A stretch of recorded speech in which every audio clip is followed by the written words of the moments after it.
Una vez, mi hijo me dijo que yo solo era como un ruido de fondo en su vida, como el zumbido de un refri, siempre ahí, siempre funcionando, pero sin que valiera la pena notarlo. Me solté riendo. Él sonrió, como si no le pesara haberlo dicho, pero la verdad, esas palabras nunca se me olvidaron. Se me quedaron guardadas en el pecho, como el polvo que flota cuando entra la luz por la ventana, tranquilo, callado, pero siempre ahí. He limpiado pisos de hospital a medianoche, he vendado a extraños sin comer, y he pasado más noches rezando por juntar para la renta que durmiendo. Nunca necesité aplausos, solo pensaba que algún día, tal vez, mi hijo me vería y notaría algo más que una sombra. Pero me equivoqué, y me tomó 70 años, un jardín y una traición darme cuenta. Hay historias que no van de agradecer, sino de recuperar lo que nunca se debió soltar tan fácil. Me llamo Lorraine Parker. Tengo 70 años ahora, pero esta historia no empieza aquí, en la casa tranquila que ahora llamo mía. Empieza en un departamento chiquito, de 2 cuartos, donde crié a mi hijo Nolan con frijoles de lata y los cheques de mi segundo turno. Mi esposo George falleció en un accidente en un almacén cuando Nolan apenas tenía 8. Un momento estaba cargando un palé, y al siguiente, su corazón simplemente dejó de latir. El funeral fue un miércoles. Para el viernes, ya estaba yo otra vez en la clínica, amarrándome los zapatos de enfermera, como si el dolor tuviera horario. Trabajaba de noche en urgencias, de día en un centro de adultos mayores, y los fines de semana cuidando a esas personas que siempre olvidaban mi nombre, pero nunca se les olvidaba quejarse. Me perdí obras escolares, me perdí cumpleaños, pero Nolan siempre tuvo zapatos sin hoyos y dinero para el lonche. Él nunca vio las noches en que hervía 3 veces la misma bolsita de té antes de tirarla, ni cómo lavaba mi uniforme en el fregadero porque la lavandería se comía las monedas que no me sobraban. Aún así, nunca esperé gracias. Yo pensaba que el amor no necesitaba recibos. Recorté cupones, me salté comidas, hasta vendí mi anillo de boda solo para pagarle las cuotas de la universidad. Cuando lo aceptaron, lloré sola, en el estacionamiento del hospital, con las manos todavía pegajosas de antiséptico y sangre ajena, pero no me importó. Ese momento era mío. Pensé que tal vez, solo tal vez, todo lo que había dado significaría algo. Después, Nolan empezó a llamar menos cuando se fue a estudiar. Decía que estaba ocupado, y luego que simplemente no era muy expresivo. Y está bien, no necesitaba llamadas largas ni tarjetas de cumpleaños. Solo quería creer que había hecho lo correcto por él. Me sentí orgullosa cuando sacó su MBA, más aún cuando se casó con Jade, filosa como navaja, pulida como el vidrio. Ella llevaba la ambición como si fuera perfume, y tenía ese tipo de sonrisa que nunca alcanza los ojos.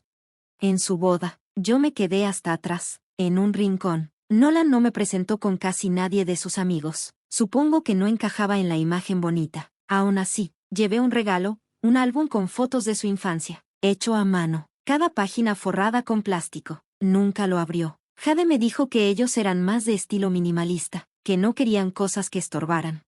Me lo llevé a la casa y lo volví a meter debajo de mi cama. Seguí chambeando mucho después de que ya debería haber parado. Las rodillas ya me dolían un chingo. La vista se me empezó a nublar. Pero aún así, ahí estaba a las 6 de la mañana, como siempre.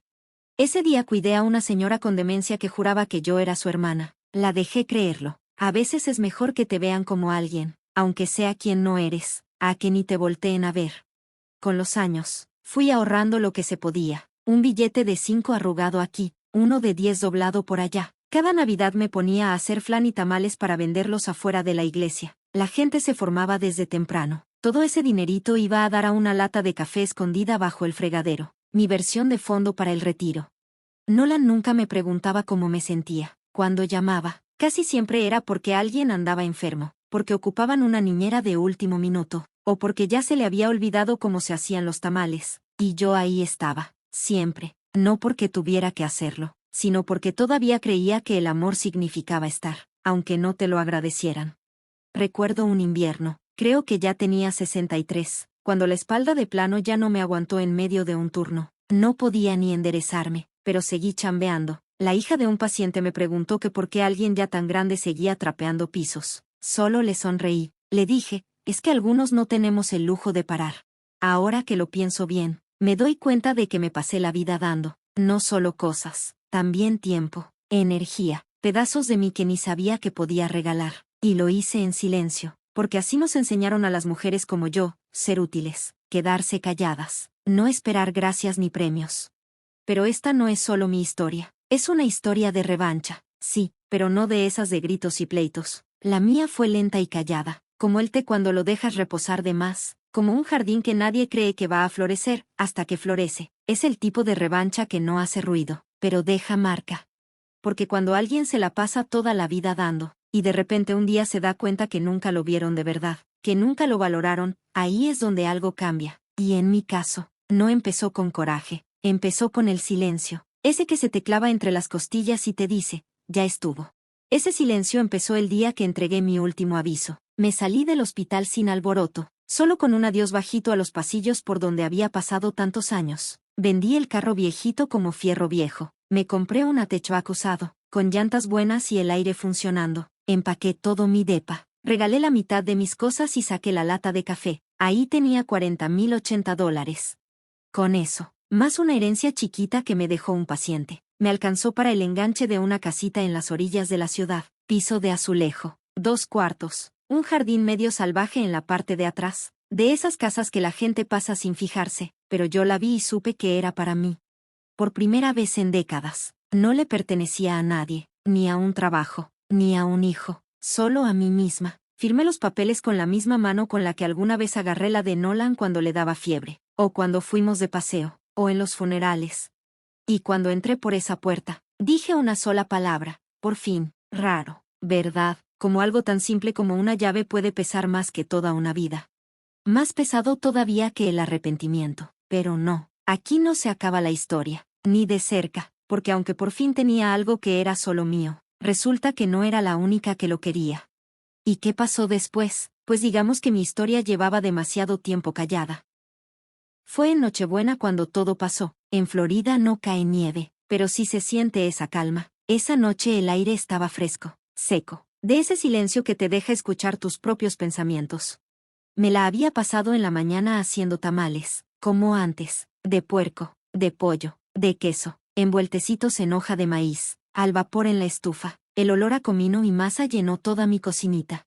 Tenía años sin hacerlos, no desde que Nolan se casó, pero pensé que a lo mejor esta vez lo sorprendería. Los acomodé bien en una cazuela, todavía calientitos, todavía suavecitos, y hasta les amarré un listón encima. El camino a su casa no era largo, pero recuerdo que iba agarrando el volante con fuerza, como si quisiera no soltarme de mí misma. Nolan no me había invitado. Me hice la idea de que igual y se les pasó, o que Jade pensó que él me había hablado. Me fui contando excusas todo el camino. Es lo curioso de las mamás, ¿no? Nos tragamos cualquier cosa con tal de aferrarnos a la esperanza. Cuando toqué el timbre, fue Jade la que salió. Llevaba un pijama de seda y una copa de vino tinto, como de esas revistas de decoración. Ah, Lorraine dijo, sorprendida, pero no precisamente contenta. No sabíamos que ibas a venir. Levanté el plato y sonreí, con esa sonrisa que a una se le queda aunque duela. Traje tamalitos, como le gustaban a Nolan de niño. Pero ella no se movió para abrirme la puerta. Me quedé ahí parada, un momento que se sintió eterno, hasta que escuché la voz de Nolan desde dentro. «Mamá, ¿eres tú?» Salió a la puerta con un suéter que de seguro costaba más que mi mandado del mes. Su sonrisa estaba tensa, como si le costara trabajo. No tenías que hacerlo. Aún así, me dejaron pasar. La casa olía a velas de esas caras y a limpiador de pino. Todo brillaba, todo combinaba, como de catálogo.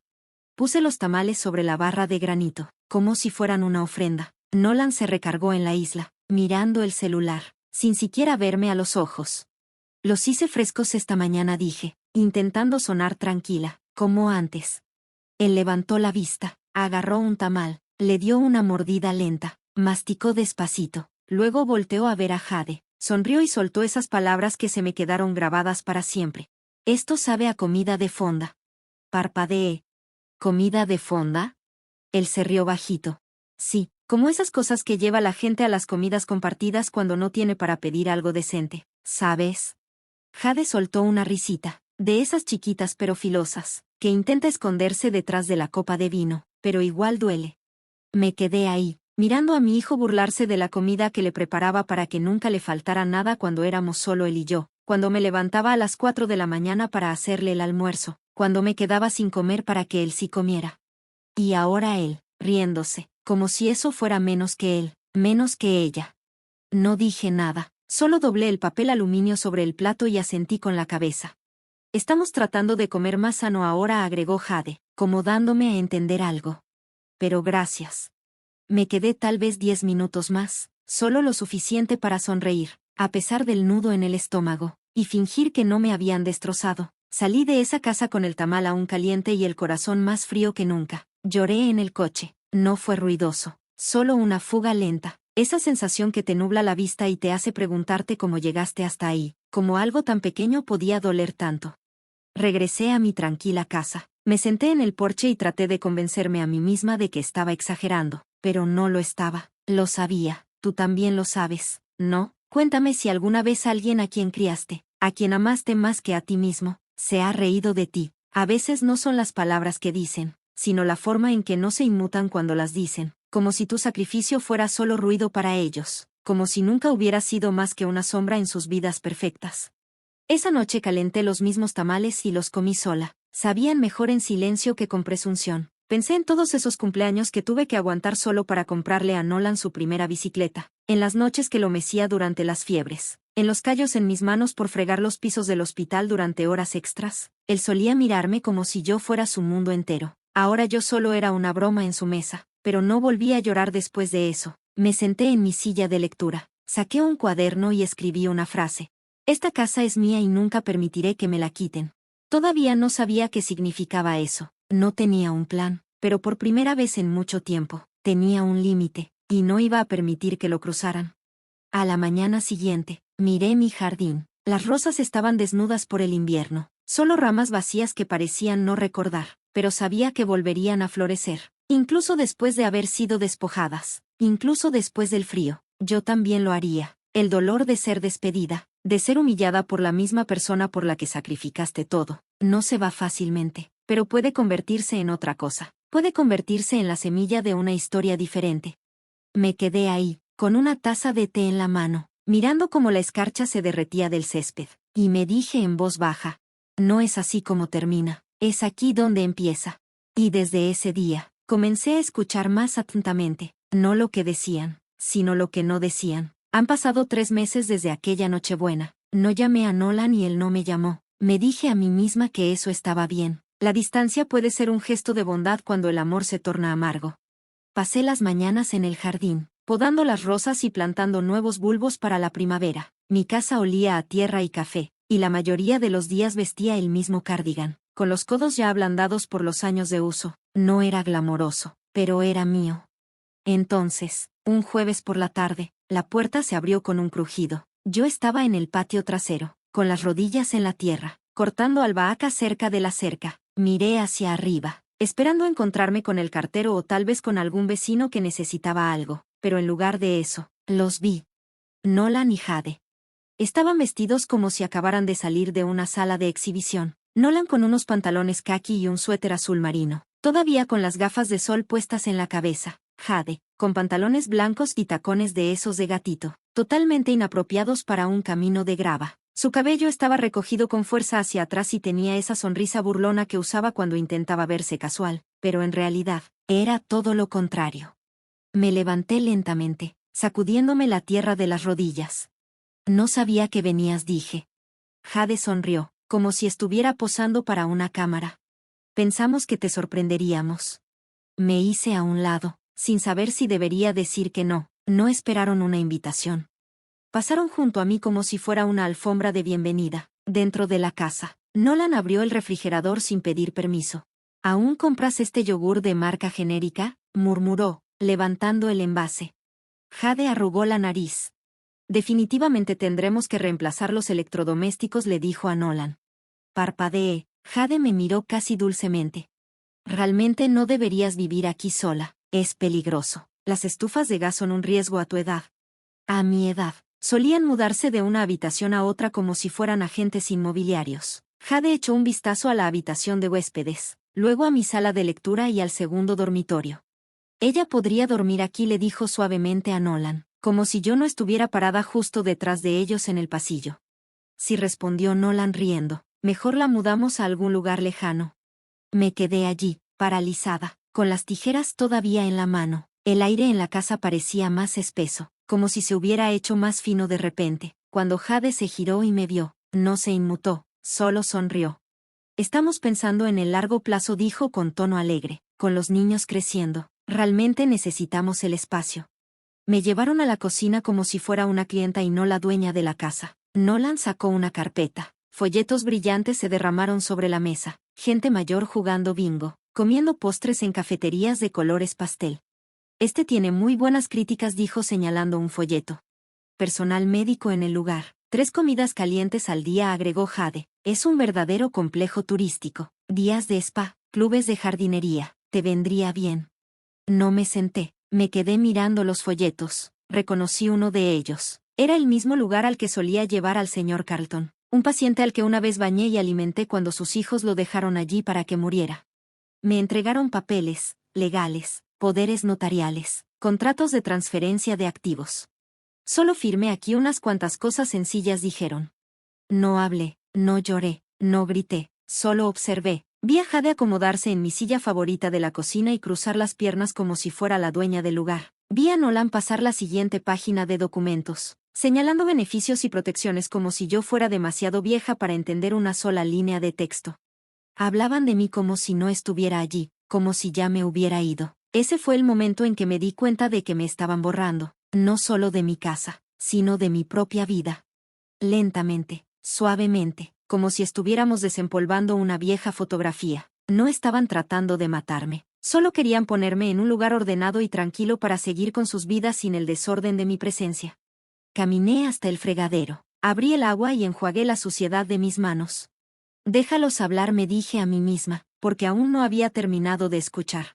Esa noche, me senté en el porche, en la oscuridad, con una manta envuelta alrededor de mis hombros. El aire olía a jazmín nocturno y arrepentimiento. La casa estaba en silencio, pero ya no era segura. Lo habían tocado, entrado en ella, la habían medido, no como una casa, sino como una transacción. Revisé la cerradura de la puerta 3 veces y luego me reí, no por miedo, sino por algo más profundo, algo más duro. Hubo un tiempo en que habría firmado esos papeles, hubo un tiempo en que habría creído que me estaban ayudando, pero ya no. Pensé en todas las cosas que había hecho por Nolan y que él ya no recordaba o se negaba a hacer, como vendí mi único collar bueno por sus libros de texto, como trabajé 2 turnos extra para cubrir su computadora portátil rota, como caminé al trabajo durante 2 meses para que él pudiera tener un auto en la universidad, y ahora, a cambio, quería mi casa. Quería esconderme en algún lugar tranquilo para criar a sus hijos en paz dentro de una casa que pagué con dinero de cuyo origen nunca me preguntó. Eso es lo que pasa con ser madre. Pasas toda tu vida preparando a tu hijo para vivir sin ti, pero nadie te prepara para el momento en que él lo quiera. Nadie te dice lo que se siente cuando te miran y ven incomodidad en lugar de devoción. No se habían llevado la casa, aún no, pero en sus mentes, ya lo habían hecho. Eso fue lo que más me dolió. No creían que estuvieran haciendo nada malo. Creían que me lo debía, y en ese momento supe que algo tenía que cambiar, no en ellos, en mí, porque una vez que alguien decide que no importas, una vez que decide que solo eres una carga envuelta en cálidos recuerdos, o te desvaneces en silencio o te elevas, y no estaba lista para desaparecer. A la mañana siguiente de su partida, me senté en la mesa de la cocina y miré los folletos que habían olvidado llevarse. Las páginas estaban curvadas en las esquinas, donde Nolan las había hojeado. Personas mayores sonrientes con bandejas de plástico, habitaciones pintadas en tonos pastel, yoga grupal para mayores. Se suponía que debía parecer consuelo, pero para mí parecía un exilio envuelto en paredes lavanda. No me moví por un largo rato, simplemente permanecí sentada allí, con los dedos alrededor de una taza de café frío, observando el vapor que no estaba allí. Mis manos, estas mismas manos que solían atar los cordones de los zapatos de Nolan, sostener su cabeza febril y hornear cada pastel de cumpleaños desde cero, ahora estaban temblando, no por miedo, sino por contención, porque me di cuenta de algo. No creían que estuvieran haciendo nada malo, y eso fue lo que rompió algo dentro de mí. Ellos realmente creyeron que había llegado a un punto en la vida donde mi único valor residía en la facilidad con la que podía desaparecer de la escena. Creían que estaban siendo generosos. Fue la parte más insultante de todas. Así que me puse de pie, no dramáticamente, no con lágrimas. Me quedé allí con un propósito tranquilo y decidido. Hice 2 llamadas telefónicas. Primero, llamé al señor Aaron Fletcher, Un abogado de sucesiones semi-retirado que vivía 2 calles más allá. Solía empujar a su esposa en silla de ruedas antes de que ella falleciera. Una vez le preparé flan cuando ella regresó a casa del hospicio. Él aún lo recordaba. Cuando le conté lo sucedido, no me interrumpió. Simplemente dijo: iré a las 2 de la tarde, trae todo. En segundo lugar, llamé a la doctora Carol Lynn, la hija de uno de mis antiguos pacientes, quien ahora es psiquiatra geriátrica autorizada. Ella vino esa misma semana, sin portapapeles, sin prisa, solo una voz cálida y unos ojos claros. Nos sentamos en el porche, me preguntó por mis rutinas, mi memoria, mi toma de decisiones. Respondí sin dudarlo, no tenía nada que ocultar. Mi mente estaba más aguda que nunca. Leía el periódico todas las mañanas. Mantuve mi chequera equilibrada hasta el último centavo. Recordé exactamente cuántos tamales vendí la última temporada navideña, 42 docenas, y cada uno de ellos fue envuelto a mano. Al final de la sesión, sonrió y dijo: eres más competente que la mitad de las personas que dirigen negocios en esta ciudad. Ella me envió por correo una evaluación cognitiva firmada al día siguiente. El señor Fletcher tomó mis documentos, los escaneó en su computadora portátil y me preguntó: ¿quiere excluir a su hijo por completo de su testamento? No respondí de inmediato. No fue ira lo que sentí, fue claridad. No dije: quiero asegurarme de que todo lo que tengo vaya a algún lugar, que se use con respeto, no como si tuviera derecho a algo. Él asintió. Estableceremos una subvención restringida para un refugio para mujeres, algo permanente. Tu nombre permanecerá en la escritura hasta que te vayas. Después, será de ellos. Pensé en eso durante mucho tiempo esa noche. Esta casa, la que creían que no merecía tener, no era solo una casa, era la prueba de que había sobrevivido, de que había resistido, de que había construido algo cuando nadie creía que pudiera, y ahora se convertiría en un santuario para mujeres como yo. Mujeres que dieron y dieron y dieron solo para ser abandonadas cuando más necesitaban amor. Fue la primera vez en años que me sentí completamente despierta, ya sin vergüenza, ya sin esperar, libre. Seguí cuidando el jardín como si nada hubiera cambiado. Horneé para los vecinos. Fui al servicio dominical. Regué mis tomates y pinté el viejo banco de la entrada. Pero por dentro, ya no era la mujer que sonreía a pesar de la humillación. Me estaba preparando por si acaso volvían. Por supuesto, volvieron. Una semana después, llamaron a la puerta. Esta vez no fue Nolan ni Jade. Era un hombre de traje gris con un maletín de cuero y un firme apretón de manos. Señora Parker preguntó. Asentí. Me llamo Everett Lynn. Soy abogado de familia. Su hijo me contactó personalmente para establecer la tutela de sus bienes. Lo miré fijamente. Continuó. Afirmó que había indicios de confusión, que usted podría estar mostrando los primeros síntomas de demencia. Sus palabras no me impactaron. Se asentaron silenciosas y frías como la nieve sobre la piel desnuda. Dijo que lo hacía por preocupación, añadió Everett, y luego me miró fijamente a los ojos. Pero no acepto casos a menos que crea que son de buena fe, así que pregunté por ahí. Sus vecinos, todos dicen, es usted la mujer más perspicaz de esta calle. No hablé, solo asentí. Me entregó una tarjeta. Si intenta algo oficial, quiero que me llame, sin cargo. No me gusta la gente que usa la ley para robarles a sus madres. Después de que se fue, me senté en el porche y vi cómo el sol se ponía atrás. La valla de mi jardín ya no era solo una petición codiciosa, era una maniobra para borrar mis derechos, mi autonomía, mi vida, pero me habían subestimado porque no sabían que ya había construido el muro alrededor de mi casa, no uno real, sino legal, espiritual, uno que no se pudiera derribar con firmas y sonrisas pícaras. Ya no se trataba de aferrarme a una casa, se trataba de aferrarme a mí misma. Esa noche, escribí 3 cartas, una al refugio, otra a mi abogado y una que quemé, dirigida a Nolan, pero que nunca quise enviar. Dentro, escribí: te lo di todo. No me diste nada a cambio excepto el insulto silencioso de olvidar quién soy. Ya no pido que me vean, me veo ahora, y no desapareceré. Y por primera vez en años, dormí de un tirón, sin remordimientos, sin duda, solo tranquila porque no estaba esperando a que me rescataran. Por fin había decidido rescatarme. Volvieron un domingo, por supuesto que sí. A la gente como Nolan no le gusta el silencio. Solo lo toleran cuando significa control, pero cuando el silencio se alarga demasiado, cuando empiezan a sentirse desconectados, es cuando llaman a la puerta. Esta vez fue una actuación completa. Jade llevaba un suéter rosa pálido, maquillaje suave, sin joyas, Nolan llevaba ese suéter azul marino que siempre guardaba para las fotos familiares. Incluso sus 2 hijos vinieron, cada uno con una pequeña caja de regalo, tarjetas de cartulina, algo hecho de arcilla. Parecían la familia modelo del amor considerado. Lo vi como lo que era, una actuación, una emboscada con ropa elegante.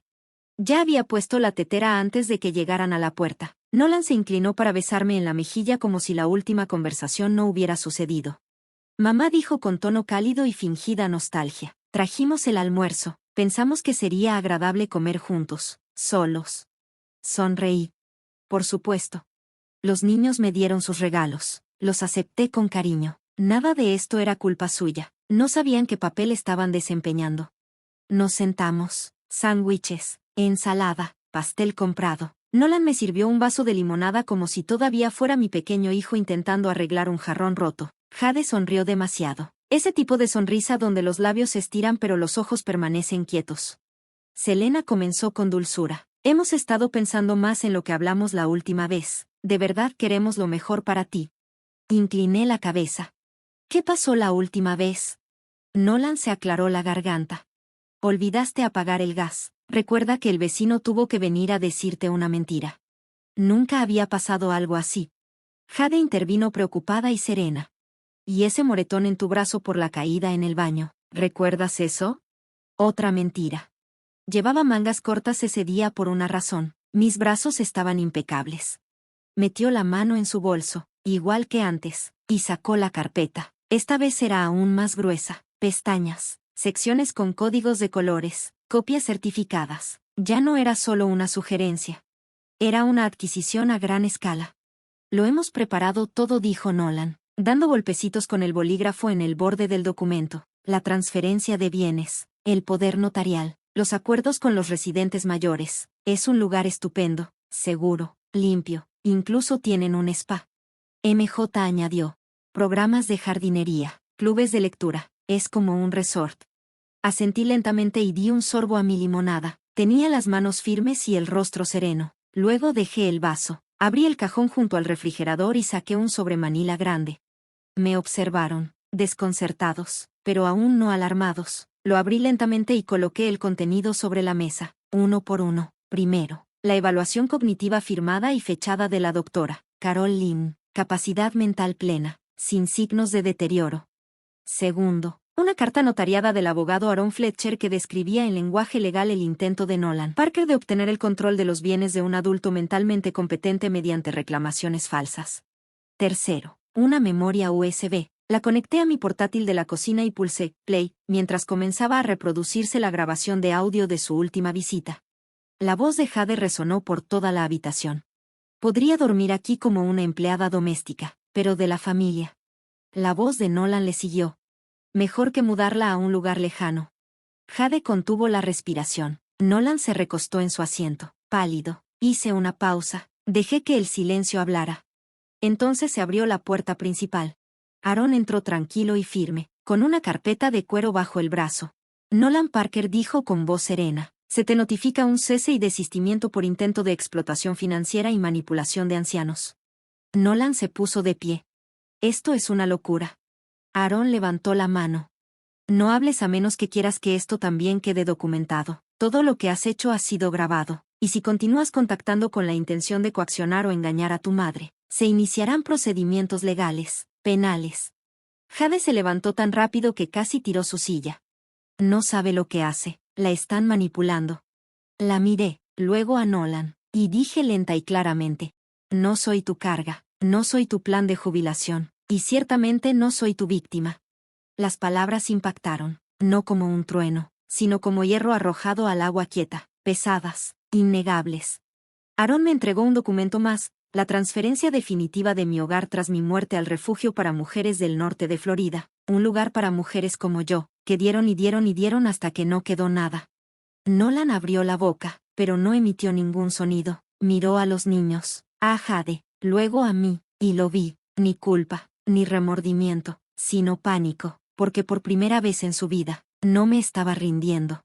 No me estaba echando atrás. Recogió la carpeta rápidamente, murmurando algo sobre abogados y solo tratando de ayudar. Jade no habló, simplemente pasó a mi lado como una exhalación. Los tacones de sus caros zapatos se engancharon en la grava durante todo el camino. Aarón los siguió. Los niños se despidieron con la mano. Les devolví el saludo con suavidad. Cuando la puerta se cerró tras ellos, no me desplomé, no lloré. Me serví otra taza de té. Miré mi cocina, mi casa, y sonreí, no porque hubiera ganado, sino porque por fin había dejado de perder. Sin gritos, sin venganza, solo silencio, legal, permanente. Y desde ese momento, la casa ya no parecía algo que tuviera que proteger. La sentí como mía, verdaderamente mía, por primera vez desde que la compré, no por la escritura, sino por el límite que finalmente establecí, la línea que finalmente tracé. Y para una mujer que dedicó su vida a dar, establecer ese límite, por silencioso que fuera, fue lo más ruidoso que había hecho en mi vida. Pasaron 6 meses, así, sin más. Los tomates del huerto crecieron más de lo que esperaba. Planté romero cerca de la cerca y luego añadí 2 hileras de flores silvestres del esqueje de un vecino. El aire de mi patio trasero olía a tierra, menta y algo nuevo, algo limpio.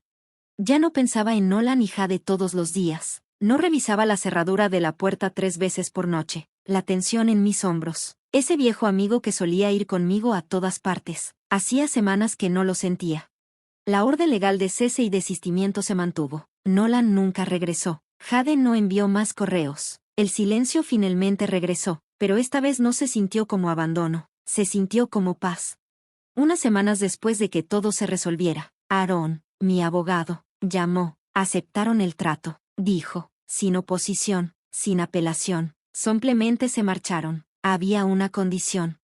Nolan tendría que hacer 180 horas de servicio comunitario en un centro de atención para personas mayores. Nada menos. Empujar sillas de ruedas, servir comida, doblar la ropa. Trabajaría junto a mujeres como la que intentó borrar. Tal vez aprendería algo, tal vez no. Ese es el mejor resultado para todos, dijo Aarón.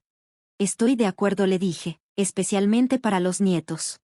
No se trataba de castigo, se trataba de límites. Se trataba de recordarle que yo existía más allá de lo que él quería de mí.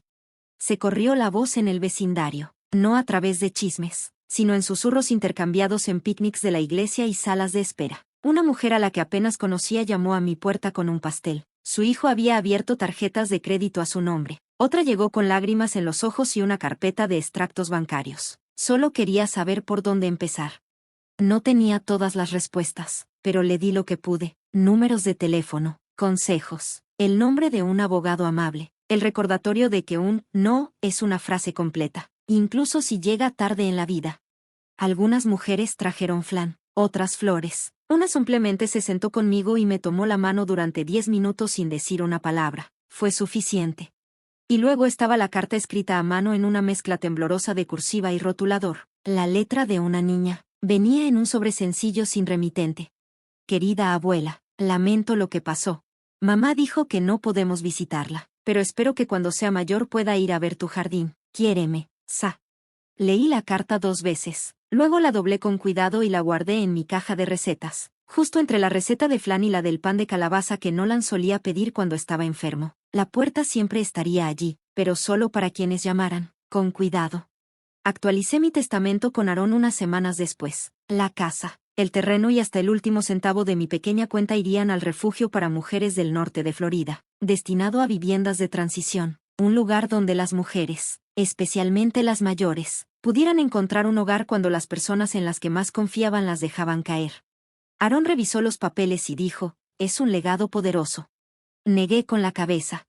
No es poder, es claridad. Cuando muera, no quiero que mi vida se mida por ahorros ni por metros cuadrados. Quiero que se mida por mujeres que dijeron basta y encontraron paz al decirlo. Y por ahora, me despierto sin temor.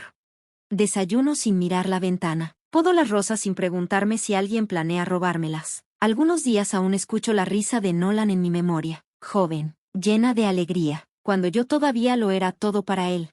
Duele, pero no me deshace porque ahora lo soy todo para mí misma, y eso es más de lo que jamás imaginé que podría ser.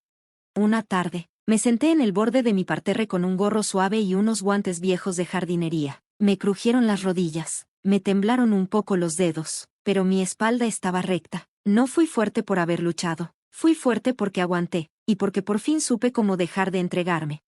El jardín no pide más de lo que puedo dar, florece de todos modos. Algunos días pienso que tal vez yo también soy así.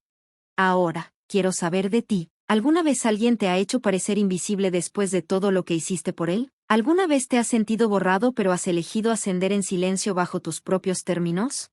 Cuéntamelo en los comentarios. No estás solo. Ya no.